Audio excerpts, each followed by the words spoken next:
Welcome back. Well, let's discuss corruption now. More concerns about corruption in our society and the lack of action at the same time. Big changes coming in the political scene with possible changes to the Electoral Act after a constitutional court ruling saying that individuals should be allowed to run for office in the National Assembly. The leader of the Inkatha Freedom Party is Velenkosini Hlabisa. Mr. Hlabisa, good afternoon to you, sir.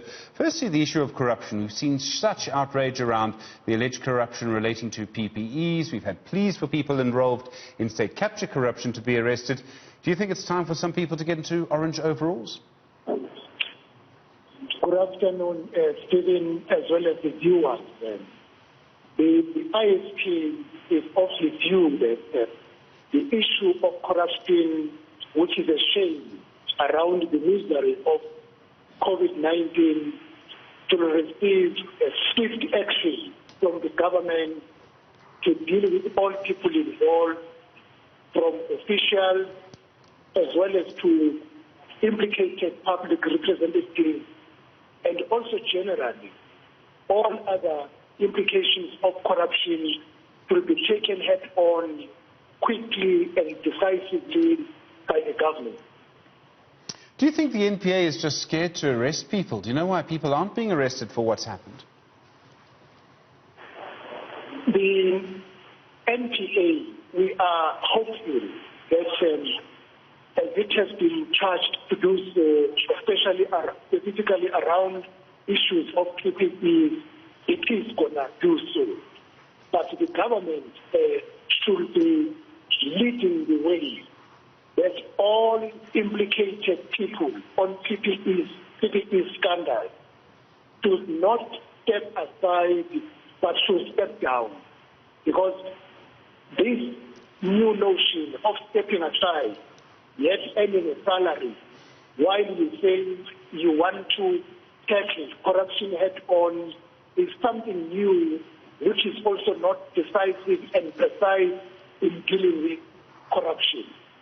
This goes a long way, even out of his own commission. The commission has taken too long, but we do not see action of people being arrested, those who are clearly implicated. What we will see very soon, by the time the arrest occurs, many witnesses will have died, and those cases will also die because there will be no people to testify in the court of law.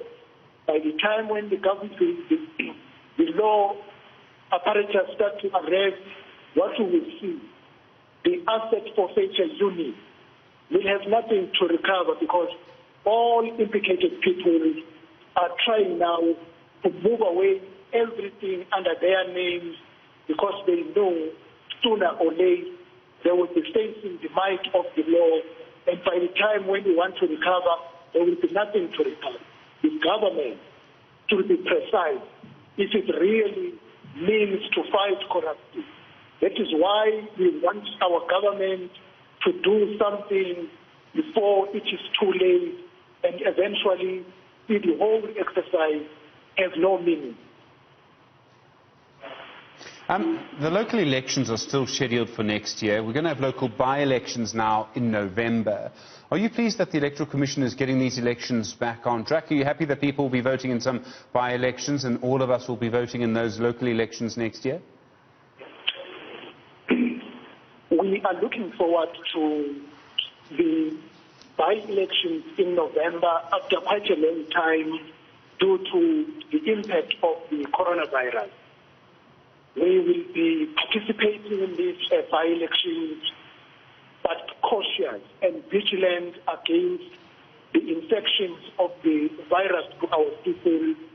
And beyond the by-election, we are going to be rolling out our program as we are now at alert level 1 of the lockdown in preparation for the 2021 local government elections. We are aware that there might be a second spike early in the year 2021. We will make it a package that our program of meeting people face-to-face, province to province and village to village will be going together with ensuring that our communities remain vigilant against the second spike of the virus, as we will be gearing ourselves for a victory in many municipalities, especially in our strong base, which is KwaZulu-Natal, and also gaining new ground in other provinces through that. It looks like these elections could result in coalitions in some councils and metros. You've actually been a part of coalition administrations, often with the Democratic Alliance before.